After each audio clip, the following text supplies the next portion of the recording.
friends. It's Everything Mayer. We're back. John Mayer and Dead & Company are back at the Sphere. We've completed weekend number 1. We're going to talk about it, but what we're really going to do, though, is we're going to take a trip down memory lane here. And here's the Guitar World issue that just came out with John and Bobby on the cover. We're going to take a trip down memory lane back to when guitar magazines were a huge part of a guitar player's life. Now, I know many of you play guitar, so I would love to hear from you. Depending on your age, this may or may not have been a thing for you. I don't know. We'll find out. But we're going to dig into it here. I'm going to read some things from the article that are not just guitar-focused, because this is not just a guitar audience, but I know many of us do play. And it's tough to escape talking about guitar-centric things when you're talking about John Mayer. But we've completed the first weekend of shows. Now, I guess my takeaway from the first weekend is this.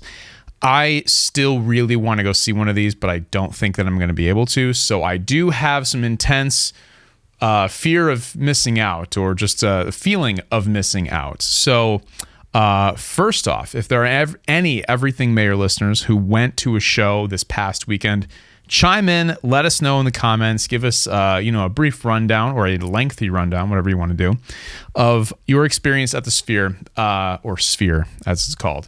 So it's just super cool. It doesn't matter who's playing there, because I know there's a big debate back and forth. Like, some of you are interested in Dead & Company, some of you are not. You're only interested in John Mayer's music. There's people in the middle like me who are kind of like, just as long as Mayer's making music, I'm into it. But I don't think it really matters who you are or who's even playing, to be honest. I feel like Sphere is something to behold. I saw a few Instagram posts of people just like falling backwards over seats, but I think these were like some of the daytime movies that they show there. But I'm sure it's a wild experience. But let's dig in here. So let's talk about the Guitar Magazine thing first. This is Guitar World. It's not Premier Guitar, which is my favorite guitar magazine, as you might have expected. But Guitar World, Guitar Magazine, Premier Guitar, I mean, to some extent, Rolling Stone, which is not a guitar magazine, but these were all huge parts of my life, still are in a lot of different ways. But I would suspect if you are, I'm 40, so if you were in my age range, these probably played a big part in you learning guitar. And that's because of this right over here. You get songs, and then you get tablature, or music, to learn those songs. In today's day and age, you can go Google whatever you want and find tabs or music, or a YouTube tutorial about how to play something. Back in the 90s, the 80s, to some extent the early 2000s, even when YouTube was in its infancy, we were still going to guitar magazines. So the fact that I got super excited that this came out, I went to a Barnes & Noble, and I sought out this magazine. It was a really cool kind of throwback feeling. It was like the feeling of excitement of like, oh, there it is. And you see the picture and you grab it and you go to the register and buy it. It was super fun. So I'm just going to read a few points of this interview. It's actually a really cool, interview. It's with both Bob and John. Richard Beinstock was the interviewer, and the portraits were shot by Jen Rosenstein.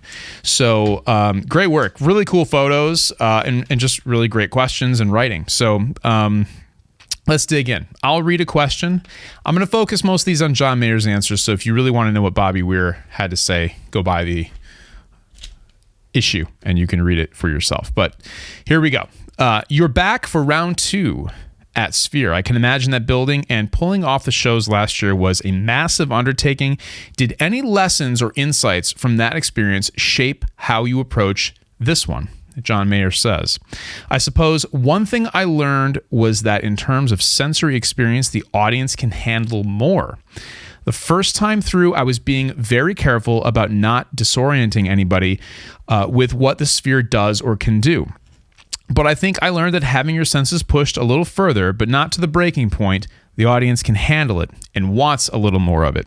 In terms of motion of the visuals, you do have to keep it under a certain threshold, but as far as what kind of motion, I feel like people want a little bit of a thrill ride. So we'll push that just a bit more this time. So if you didn't know, John Mayer is integral in the development of the visual aspect of what's going on for the Dead and Company Sphere show. We talked about this before. It's super impressive that, one of the leaders of this band, and someone who's very busy by all accounts, dove this deep. The cool thing here is, though, if you've ever been to an IMAX theater or, even a planetarium, like back in the day, you can imagine, like, you could really mess people up if you start spinning things, or if you stand too close to like a 65-inch TV, that kind of happens these days, if it's at eye level. So I wonder if some feedback that he got, or the band got, or the venue got, or maybe just chatter online in forums like this, was that, hey, like, compared to some of the other thrill ride type things that you can go see there during the day, it is Las Vegas after all, maybe you could amp it up a little bit, rather than be cognizant of not making people throw up. So but I think it does speak to, it's kind of cool that his thought process and the team creating those visuals, like, I mean, they're thinking these are not just like cool tie-dyed skeletons and teddy bears and shots from San Francisco that are being thrown up on a giant screen. These are very heavily curated visuals. It's really cool. And the other thing that's kind of fun, I think, is that a band, there's some theatrics that have been introduced into the Dead and Company approach to a show. If you've seen Dead and Company at an amphitheater or a stadium or arena, it's pretty loose. Kind of meander out, noodle around a bit, get a sense for the vibe, kind of just slowly meld into the first tune. Dead and Company definitely has a structure to their show, which is kind of cool. They always have drums and space somewhere near the middle there, which is kind of a break for the band. Sometimes they even do a set break. So there's kind of like a cadence and to how they do things. But the cool part about having this like basically theatrical element behind them is that they've had to be more structured at certain points, and they're not playing to a click track. They're not playing with backing tracks. When you go to see U2, I mean, the U2 is like, they're kings of the unbelievable experience, everything coordinated and synced up. Without U2, there would be no amazing Coldplay stadium show. So it's not that, but it is kind of fun to see a band that's generally pretty loose, in a good way, have to hit marks at certain points at the beginning and end of the show, which is a lot of fun. All right, next portion of the interview. Did you have a favorite moment in the show during the first run? John Mayer says, there are only a couple of times where I will let myself be a part of the experience the fans are having. One particular part that I was just so mesmerized by was when we return back to Earth toward the end of the show, and we move through this particle field. I look up and I feel it come over my head, and I take that time every night to be swept away by it. It's like for one moment I get high on my own supply, and then I go back to the thing. So that's kind of, it's interesting because, if you've ever been on stage before, it's, you generally speaking, depending on what kind of stage it is, like, you're probably not taking a moment to like take it all in. Particularly if like you're in a play or a musical, like you're in character, you're hitting marks, you're changing costumes, you're singing songs, whatever. Like, but it is cool if you get a minute and a moment. And I identify with what he's saying here, because there have been shows I've been in, there's been concerts I've played, bands I've played with, where you, especially if you do something repetitively over and over and over again, it's not just a one night thing. You got like multiple times that you're doing the same show. You find those little moments where you can allow yourself to be like, cool, this is awesome, and just enjoy it for a second. And that's what he's talking about here.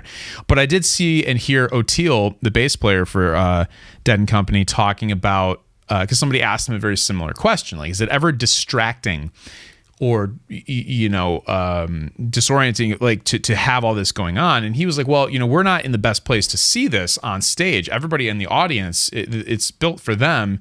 On stage, like, yes, you could look up, look back, but like if you don't do that and you're in the moment, you're playing music, it's not going to be that distracting. He equated it to watching people on YouTube riding a roller coaster. It's super fun because you can see the reactions on their faces when stuff happens, but he's not really in it. Mayer's talking about, the one or two times he allows himself to become a spectator. which is super cool. I've had that experience like in musicals.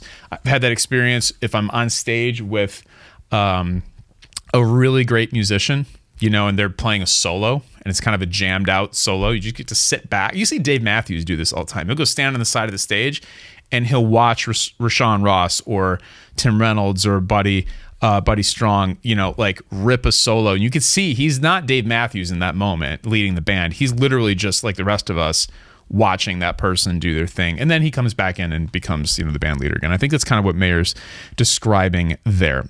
Here's some gear. Here's some gear stuff. But I think it's kind of interesting because we don't normally get gear call outs specifically from Weir, but we get one here. So John, you actually still had tube amps on stage with you during the first run at Sphere. We talked a little bit about this last week with regard to the isolation crates that were turned into tiny little rooms. So John says, I grew up playing tube amps. I grew up feeling the combustion. I really like the UA Universal Audio Enigmatic Overdrive Special amp pedal. And I think if you're a young guitar player, that's money well spent. But my style of playing relies on a certain amount of pushback. I need shocks on the tires, and I think that can only come from the ignition inside of a tube. So this is a tube amp right here. Fender tube amp. And think of, if you don't know what a tube amp is, just it's a vintage approach to amplifying a guitar.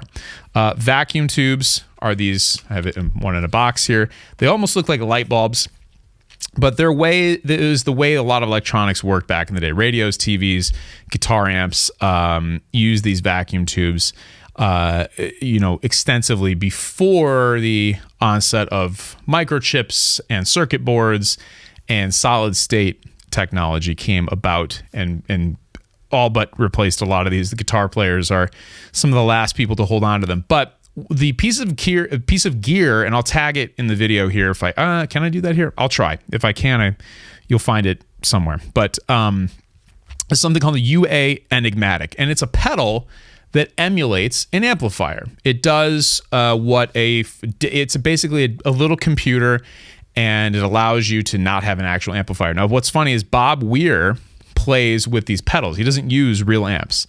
He uses fake amps. The Edge from U2 at Sphere famously or infamously used one of these Universal Audio pedals as well and replaced his massive collection of Vox AC30 vintage amplifiers.